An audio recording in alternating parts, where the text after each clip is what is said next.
Overthinking is like living with a mind that refuses to rest, a brain that never stops running even when your body desperately wants silence. People often say you think too much, as if it's a choice, as if you could just flip a switch and quiet the storm inside your head. But if you're an overthinker, you know it's not that simple. Your mind is constantly spinning scenarios, replaying conversations, analyzing choices, and anticipating problems that may never even exist. It's exhausting, but it's also something only a true overthinker can fully understand. Today, we're diving into 9 things overthinkers can relate to. Experiences and struggles that might sound small to others, but feel monumental when your thoughts never take a break. The first thing is replaying conversations endlessly.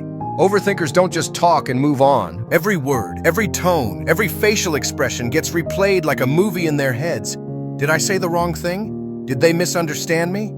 Should I have responded differently? That simple goodbye at the end of a call can keep an overthinker awake at night, wondering if it sounded too rushed or too cold. It's not that they want to torture themselves. It's that their brain refuses to let go. A 5-minute conversation can turn into hours of reflection, dissection, and doubt, while others forget what was said and move on.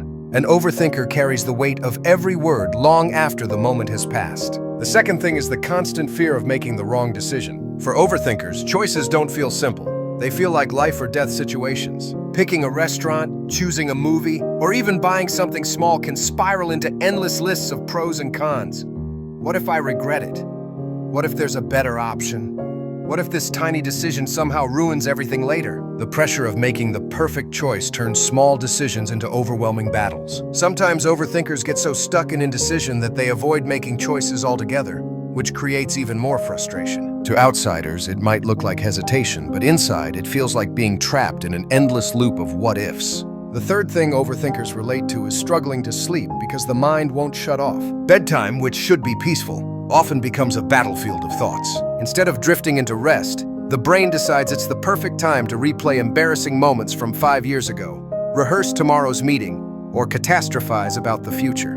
Overthinkers can lie in bed for hours, staring at the ceiling, unable to quiet their minds. Even when sleep finally comes, it's often restless because the subconscious continues the pattern of overanalyzing. This exhaustion bleeds into the next day, making it harder to focus, which ironically leads to even more overthinking. It's a vicious cycle that overthinkers know all too well. The fourth relatable thing is reading too deeply into small details. Overthinkers notice everything. The pause before someone answers, the slight change in tone, the extra period in a text message. What might seem insignificant to others becomes a puzzle to solve. Did that okay with a period mean they're upset? Was that pause in the conversation a sign of disinterest? Overthinkers can create entire narratives out of the smallest details, turning harmless interactions into mysteries that demand endless analysis. While this attention to detail can sometimes be a strength, it often leaves them drained because they can't simply accept things at face value. They need to uncover hidden meanings, even if there aren't any.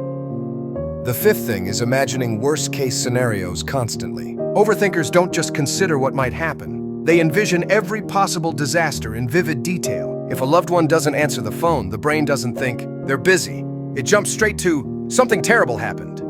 If they send an email and don't get a reply, they assume they've made a mistake or offended someone. The mind plays out endless what-if scenarios, most of them negative, leaving overthinkers in a state of constant anxiety. This habit of catastrophizing can make even simple situations feel dangerous and overwhelming. To outsiders, it might seem irrational, but for an overthinker, it feels very real. The sixth thing is struggling to live in the present moment. Overthinkers often live in the past or the future, rarely in the now. They replay past mistakes or worry about future outcomes, while the present slips by unnoticed. Even during fun moments, their minds might be elsewhere, analyzing whether they're enjoying it enough or worrying about what happens afterward. This inability to fully experience the present creates a constant sense of dissatisfaction, as if life is always slightly out of reach. Overthinkers long for peace in the moment, but their brains are always pulling them away from it. The seventh relatable thing is second-guessing themselves constantly. Overthinkers rarely feel confident in their choices, words, or actions. Even after deciding, they circle back to question whether it was right.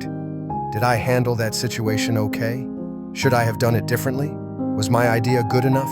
This self-doubt erodes confidence and creates a cycle of hesitation. Overthinkers may struggle to trust themselves because their minds keep presenting alternative scenarios, making them feel like they never truly know the right path. This constant second-guessing can hold them back from opportunities, relationships, or risks they might otherwise embrace. The eighth thing is apologizing too much, even when it's unnecessary. Overthinkers are so worried about how others perceive them that they often apologize for things that don't require an apology. They'll say sorry for being a few seconds late, for asking a question, for expressing their opinion, or even for simply existing in someone's space. It comes from the fear of upsetting people or being misunderstood. Apologizing becomes a way to preemptively smooth over any imagined offense. But this constant apologizing can make them seem unsure of themselves, when in reality, it's just another symptom of their overactive minds. The ninth and final thing overthinkers deeply relate to is feeling mentally exhausted from their own thoughts. Overthinking isn't just a quirk, it's draining. Carrying around an endless stream of analysis, doubt, worry, and self-reflection wears a person down. It feels like running a marathon without ever crossing the finish line. Even on calm days, an overthinker's brain is still buzzing, still calculating, still churning through scenarios. This exhaustion doesn't always show on the outside, but inside,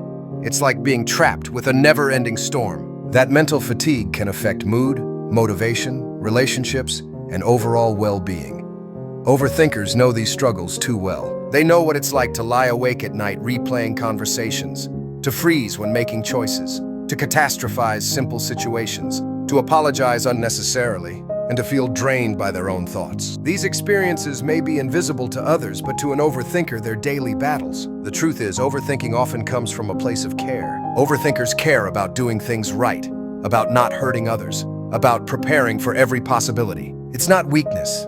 It's the brain working overtime to protect and perfect. But at the same time, it's important to remember that overthinking doesn't have to control your life. Awareness is the first step, and knowing that you're not alone in these struggles can bring comfort. So if you see yourself in these 9 things, know that your mind isn't broken. It's simply overactive. You're not alone in replaying conversations, in doubting your choices, in fearing the worst, or in feeling drained by it all. Millions of people live with the same whirlwind of thoughts. The key is learning to recognize it, to breathe, and to remind yourself that not every thought deserves your attention. Life doesn't have to be an endless loop of analysis. Sometimes it's okay to let things be, to live in the present, and to give your mind permission to rest.